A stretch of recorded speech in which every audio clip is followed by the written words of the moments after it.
Bonjour et bienvenue dans la saison de la Vierge. Et oui, c'est la fin de l'été. Le 22 août, la saison de la Vierge 2024 commence. Le soleil quitte le Lion et entre dans ce signe de terre, ce signe qui signale la rentrée. Vous allez le voir et puis il va rester jusqu'au 22 septembre. À ce moment-là, ce sera la balance qui nous préparera à la saison des ombres. Chaque saison, j'utilise le mot saison pour présenter les cycles astrologiques parce que je trouve que c'est la meilleure dénomination qu'on puisse offrir dans un monde qui justement manque de saison, parce que la saisonnalité du temps, la saisonnalité extérieure a été bouleversée par le dérèglement climatique et par tout ce que nous avons fait, et puis la saisonnalité intérieure a été bouleversée aussi. Heureusement, on vit plus longtemps, on vit dans de meilleures conditions, mais on ne respecte pas ces rythmes, on ne respecte pas le temps, on ne laisse pas le temps au temps. Alors moi j'ai envie qu'il y ait 12 saisons. Parce que 4 ça existe pas, et puis parce que si j'ai le choix, j'en veux 12 parce que j'en veux toujours plus. Non, en vrai, chaque cycle du zodiaque, chaque moment que nous passons sous l'influence d'un signe en particulier, parce que le soleil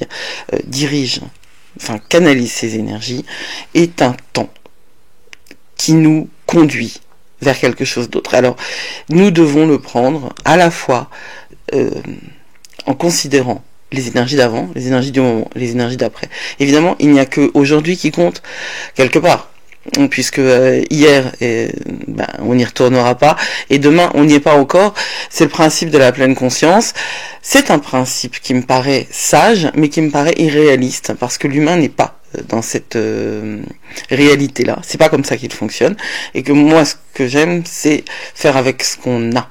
Chacun. On va pas se changer. On ne peut pas se changer. Il vaut mieux évoluer petit à petit. Je pense pas qu'on puisse changer littéralement. Je pense qu'on peut avancer. Je pense qu'on peut s'améliorer. Réellement. Oui, ça, je le pense. Je pense qu'on peut tendre à l'exigence envers nous, parce que il faut avoir de grands rêves et de grandes great expectations, hein, de grandes espérances, voilà.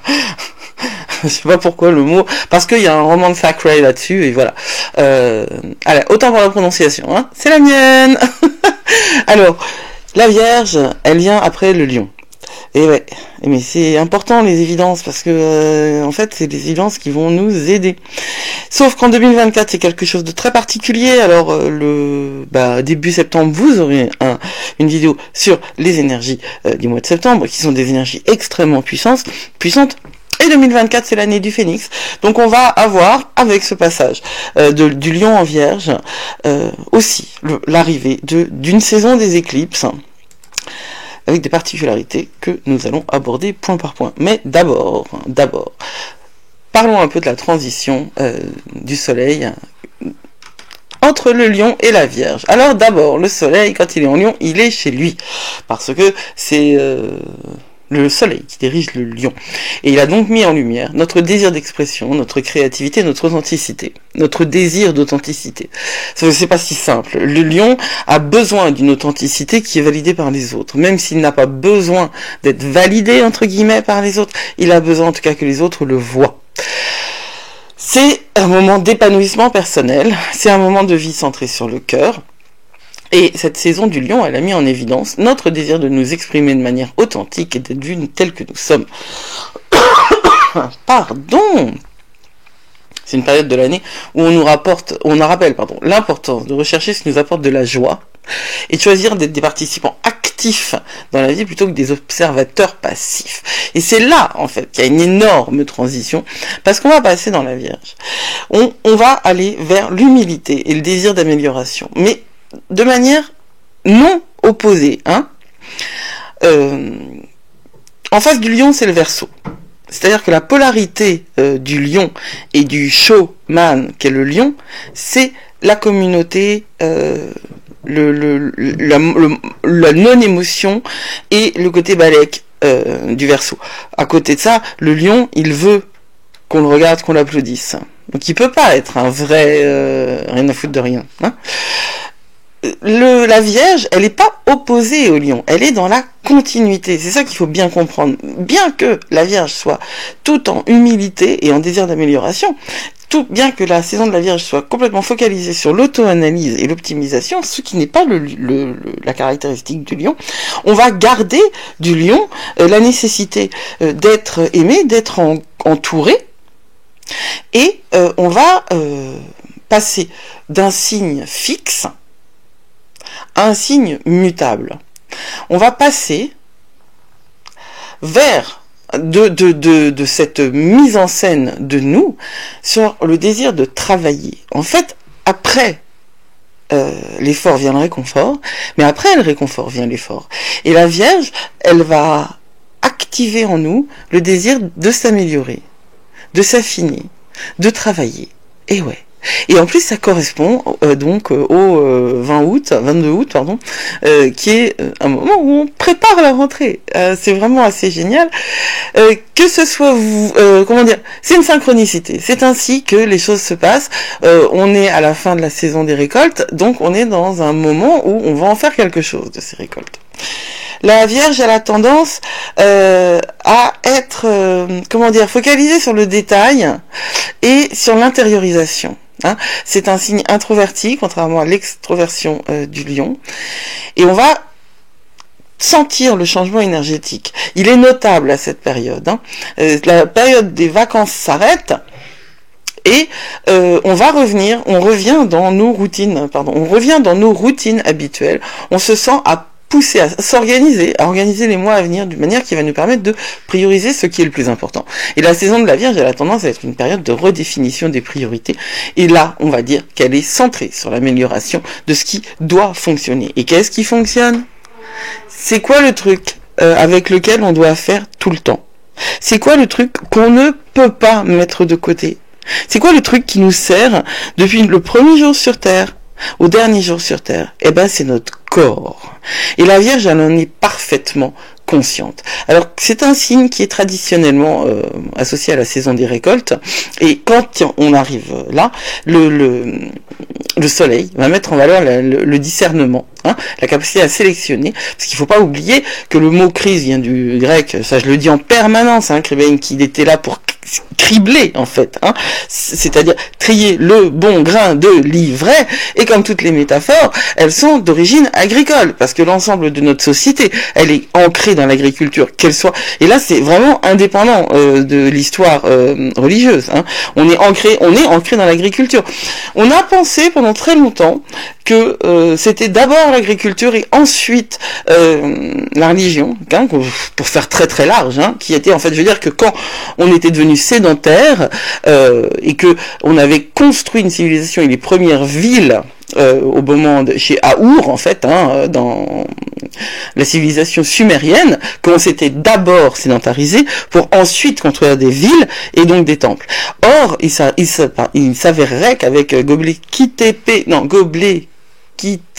je sais pas, j'ai pas mis les consonnes dans le bon sens, mais les sites turcs qui datent de bien avant ce qu'on imaginait, il semblerait que la spiritualité soit venue avant la religion, en tout cas la religion installée, concrète, concrétisée par un temple, soit venue avant la sédentarité. Ça change tout. N'empêche que symboliquement, l'astrologie, elle reflète un lien fondamental avec l'agriculture, avec la structure agricole de notre vie. Je pense que les deux sont... on associe installation agricole et sédentarité. Je pense que c'est vrai, mais moi ce que je pense aussi, c'est que on a très bien pu faire cohabiter un monde sédentaire et un monde nomade. Voilà. Je pense que on n'est pas... les choses ne sont jamais aussi définies qu'on aimerait bien les rendre définies, et que la Vierge d'ailleurs aimerait bien les rendre définies, parce que la Vierge elle fait partie de ces signes qui ont besoin que les choses elles soient bien rangées. Carrément bien. L'énergie de la Vierge, c'est l'énergie de qu'est-ce que je fais aujourd'hui, je m'ennuie, je me sens pas très bien. Ah bah si, j'allais ranger mes placards. Moi, ça me manque en moi, ça pour de vrai, hein, j'aimerais bien. Puis en plus, moi j'ai l'inverse parce que j'ai Lilith en Vierge, donc c'est de la lutte. Foin de mes histoires personnelles. La Vierge, elle est aussi très sensible à son corps, donc et j'ai le corps comme temple. Voilà. C'est une idée fondamentale. Alors, on retrouve la connexion à la nature, c'est très important. On n'est plus dans la nature festive, on est dans la nature introvertie. On la regarde, on fait ces bains de forêt parce que on a besoin de savoir où est le rythme général, comment respirer. Retrouver cette connexion inhérente à notre corps que toute la société nous pousse à abandonner. À abandonner. Vous voyez dans les magasins, c'est très intéressant de voir comment un centre commercial ou un magasin fonctionne. On voit bien que on veut nous faire perdre la conscience de ce qu'on fait par des influences sur notre corps. Des endroits où il fait trop chaud, où c'est trop bruyant, enfin voilà, c'est par les yeux, etc. Mais c'est aussi par le corps. La Vierge, c'est le deuxième signe terrestre du zodiaque. Et à l'inverse du Taureau, elle est là pour nous permettre de le comprendre, pas uniquement d'habiter le corps, mais de le comprendre et d'apprendre à en prendre soin, à optimiser notre santé et notre bien-être. Et ça encore, c'est associé à l'agriculture. Ça encore, c'est associé à faire le tri, à optimiser, à faire le tri entre le bon grain et l'ivraie, entre ce qui est bon et ce qui est mauvais. Parce que la Vierge, elle sait pertinemment que nous n'avons qu'un seul corps et elle le sait intimement. Au stade d'évolution qui correspond à la Vierge, on prend conscience du pouvoir de nos décisions et de nos habitudes quotidiennes. Donc on est à l'intérieur d'un choix conscient et on doit reconnaître l'interdépendance des dimensions de santé. C'est-à-dire que je peux faire tout ce que je veux avec mon cerveau, de la méditation, etc. Prendre des bons compléments alimentaires. Si je bouge pas mes papates arrière et que je me mets pas à courir, marcher ou sortir, eh ben ça ne servira à rien. Notre corps est un temple, absolument. Et cette saison, elle va nous inviter à en prendre soin et à optimiser notre santé globale. Alors, c'est aussi le début de la saison des éclipses. Et c'est pas n'importe laquelle, bien sûr, puisque nous sommes en 2024, l'année du Phénix. Alors, première chose, c'est le 2 septembre, et à ce moment-là, Pluton, le 2 septembre, Pluton retourne en Capricorne. Donc on est vraiment dans quelque chose de bouleversant. Et puis, c'est la nouvelle lune en Vierge. Ensuite, on a l'éclipse lunaire, la pleine lune en Poisson. Après 9 ans, les enfants. Après 9 ans. Et ensuite, il y a le changement des nœuds lunaires, grand Dieu, qui se déplacent et qui passent en Poisson et en Vierge.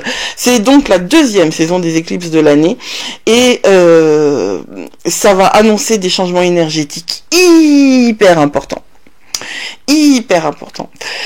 J'en parlerai dans le détail, mais globalement c'est une invitation à renouveler nos habitudes quotidiennes. Alors la nouvelle lune, déjà parce qu'elle ouvre le portail des éclipses, et puis ils vont s'opposer en plus à Saturne rétrograde en Poisson, le soleil et la lune. Nouvelle lune, conjonction, ils sont collés, ils dansent ensemble, et ensemble ils vont aller se battre avec Saturne rétrograde en Poisson. Et c'est l'opportunité, c'est une tension, carrément, mais c'est l'opportunité de réfléchir à ce que signifie le service. C'est quoi être au service de? Et il faut comprendre que, et ça c'est pas simple, on a demandé aux femmes d'être au service de la famille, on leur demande de manière, peut-être pas formalisée, mais, peut-être pas formalisée puisqu'elle n'était pas conscientisée, puisque ça allait de soi. C'était normal qu'une femme soit, la maîtresse du foyer. Les choses sont un petit peu différentes, et puis elles l'ont toujours été, puisque l'archéologie nous parle d'un statut bien différent des femmes dans les cultures vikings, par exemple, c'est un parmi tant d'autres. Quoi qu'il en soit, là, maintenant, on est dans la conscientisation de cette chose-là. Et être au service de, qu'est-ce que ça veut dire ? Parce que quand on revoit la notion de service, elle est aussi associée à une position dans le christianisme. Hein. Quand on est avant la Révolution, dans le tiers état, il y avait 3 ordres. Hein. Il y avait il y avait les privilégiés, les nobles, ceux qui dirigeaient, ceux qui se battaient et ceux qui priaient. Et puis ceux qui étaient aussi ceux qui cultivaient la terre, mais ils n'avaient pas d'existence en vérité, hein, c'était des outils.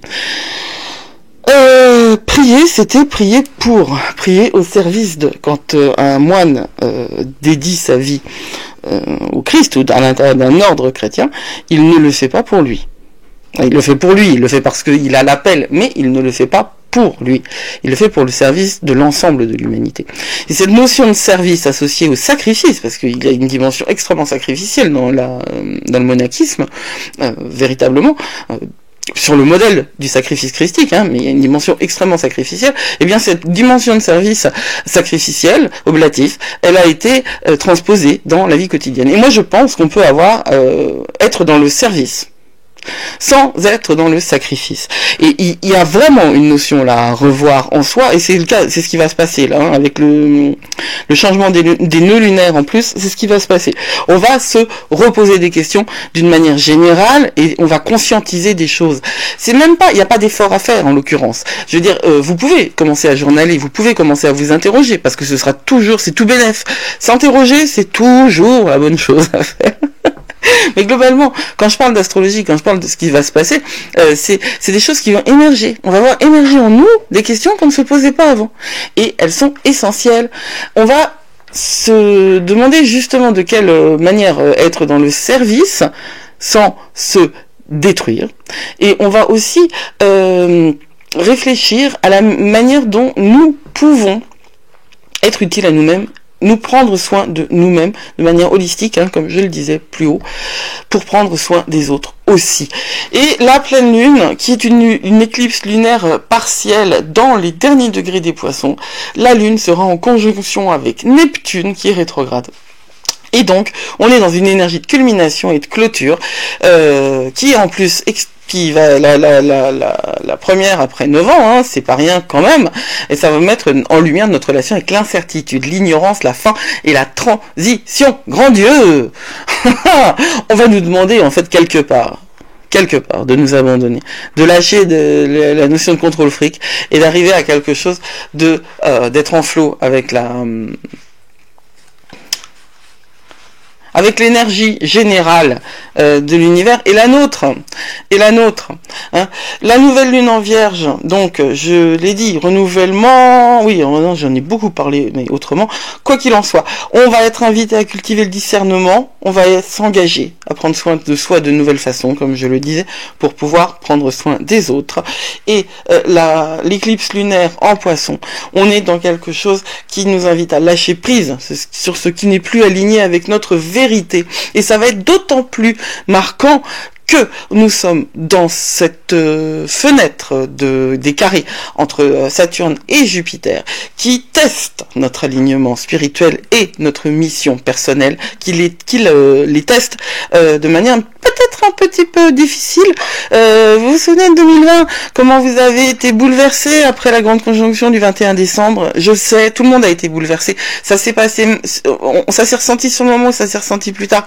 Il y a eu un bouleversement en 2020, ça a été, et c'est pas que le Covid, ça a été une véritable transformation pour plein de gens à plein de niveaux. C'est ça dont il est question. Alors c'est pas, comme je le dis, hein, comme je le dis dans la vidéo qui est sortie le 21, je ne dis pas qu'on va revivre ça. Je dis simplement que les carrés, ils ont lieu là où il y a eu la grande conjonction. Voilà. Donc c'est le degré degré 0 du Verseau qui est activé, et on va être poussé vers une remise en jeu de nos valeurs. Et surtout, un test. Alors, n'abandonnez pas.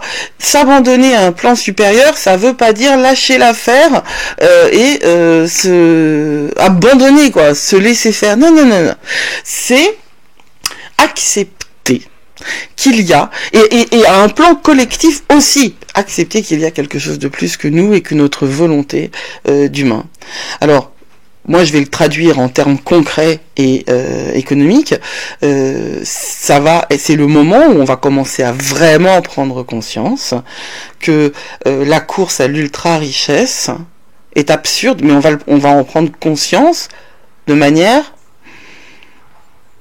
viscérale, parce que comprendre les choses intellectuellement c'est quelque chose, mais il y a plus sur terre et dans le ciel que dans toute votre philosophie Horatio, et que ce plus-là n'est absolument pas réservé aux églises, quelles qu'elles soient.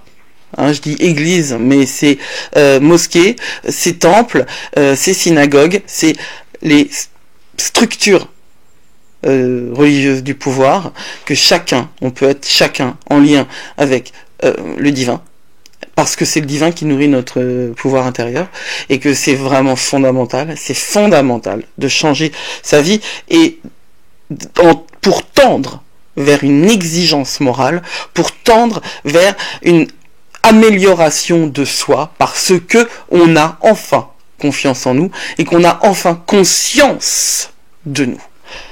Là. Non mais, donc, perspective de service, parce que la saison de la Vierge, c'est de ça dont il est question. C'est une période de l'année où nous avons l'occasion d'approfondir notre capacité à nous adapter aux besoins de notre corps et de nous engager à faire des choix qui favorisent notre bien-être. J'en parlerai, mais la nouvelle lune en Vierge, c'est un excellent moment pour faire des rituels autour de abandon du tabac, abandon du sucre, abandon des produits raffinés, etc. Prendre aussi le désir de bouger, encore une fois, d'être dans l'association du physique et du spirituel. Donc yoga, yes, yoga, why not.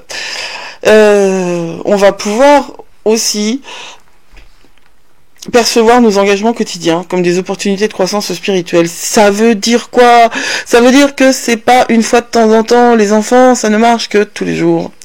Ça ne marche que quand on le fait tous les jours et quand on le fait tout le temps. Voilà, c'est pas c'est de l'intégration. C'est à l'intérieur du tissage fin de votre corps et de vos énergies que les choses doivent changer pour qu'elles soient efficaces et réelles. Alors, pleine conscience au quotidien, ouais. Moi, la pleine conscience, je pense que c'est pas là où on doit aller, c'est par là qu'on doit fonctionner. La pleine conscience, c'est quoi? C'est être attentif à chaque chose. Ça veut dire poser son satané téléphone. Ça veut dire que TikTok, ça devrait être interdit. Si vos enfants ont TikTok, mais vous l'enlevez parce que vous êtes en train de leur détruire le cerveau par le fonctionnement même de TikTok. Je parle pas du fond là. Je parle de la forme. Je parle de la manière dont TikTok réduit la capacité d'attention c'est mécanique. Le discernement, faire des choix conscients. Oui, si vous avez le choix. En gros, on a toujours le choix. Alors, après, c'est des choix qui sont pas obligatoirement faciles, et il y a toujours des solutions. Simplement, la solution, elle peut être encore plus relou que le problème. Ça, c'est clair. Mais bon, et l'intégration, parce que je pense vraiment que, c'est ça l'objectif, c'est d'unifier le spirituel et le quotidien. En tout cas, c'est le mien. C'est mon trajet et c'est ce que je vous invite à faire, parce que c'est le défi en fait de cette saison de la Vierge. D'abord parce que moi c'est ma came, mais énergétiquement parlant, c'est ce dont je vous parle depuis le début. C'est ma lecture bien évidemment, mais j'ai pas inventé la pleine lune en éclipse en Poisson qui s'oppose à Saturne. Donc, trouver des leçons spirituelles dans des situations apparemment banales du quotidien pour pouvoir compter sur soi, pour pouvoir être avec soi. Et pourquoi il n'y a pas l'image? C'est pas grave, il n'y a pas l'image. Alors, holistique, ça veut dire quoi? Holos, en grec, ça veut dire le tout. Donc, ça veut dire que tout va dans le sens de ce dont je vous parle. Toutes les dimensions de son être physique, mental, émotionnel, spirituel. Alors, on a deux colonnes là, la dimension d'un côté, la pratique de l'autre. Physique, ça veut dire quoi? Alimentation saine et exercice régulier. On bouge les papates arrière et on arrête de manger des trucs avec plein de machins qu'on n'est pas censé ingérer. Encore en France, on a de la chance, mais moi, ça me fait vraiment mal au sein quand je vois que le pain de mie ultra transformé, qui a 15 lignes, est en catégorie A sur leur Nutri-Score. corps, alors que le fromage est en catégorie E. Je dis pas qu'il faut manger que du fromage, hein, mais quand même, le gras c'est la vie, tout le monde le sait, et le pain de mie, sérieux, arrêtez ça tout de suite.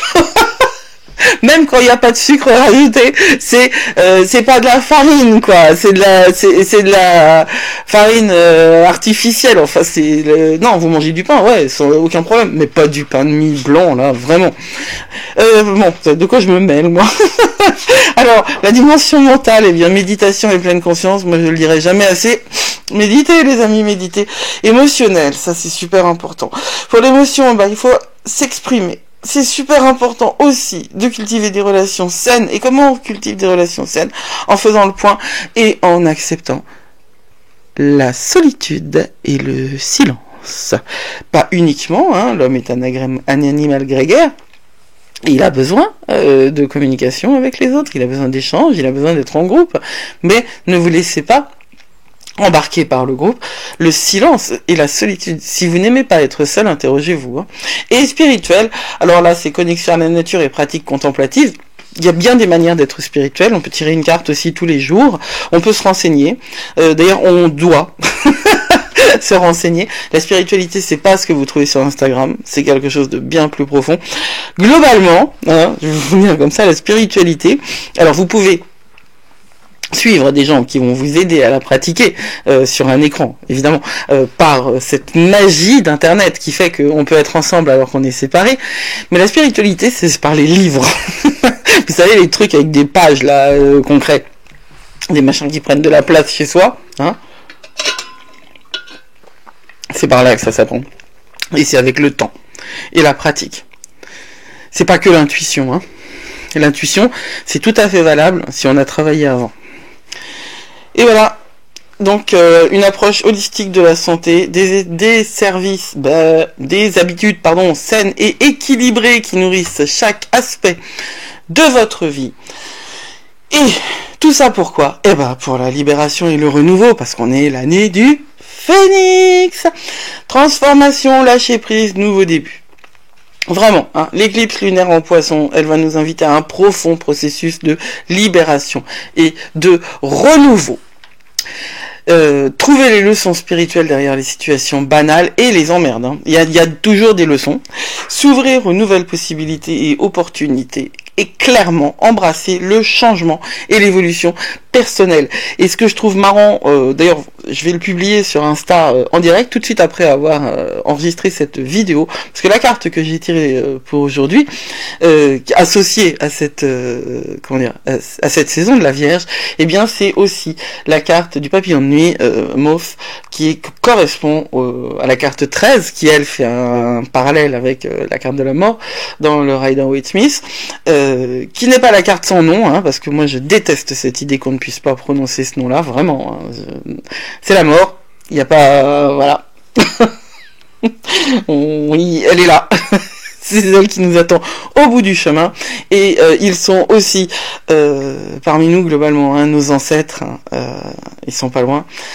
Et je trouve ça très beau, hein, c'est vraiment une période qui nous encourage à faire confiance à nous et au process. Trust the process. Ayez confiance dans le processus. En général, le processus de la vie, mais le processus de vous. En général, quoi. Libérez-vous de l'attachement au résultat, au sentiment de contrôler votre narratif. Choisissez plutôt de vous mettre au service de la vie, dans la mesure de vos moyens, bien sûr, parce que si vous avez une forte charge en vierge, ça peut être quelque chose d'un petit peu compliqué. Je vous propose de réfléchir à toutes ces notions-là. Je vous souhaite une très belle saison de la Vierge. Je vous dis que vous êtes plus fort que vous croyez et qu'il faut prendre soin de vous. Et je vous ai expliqué comment. Blessed be.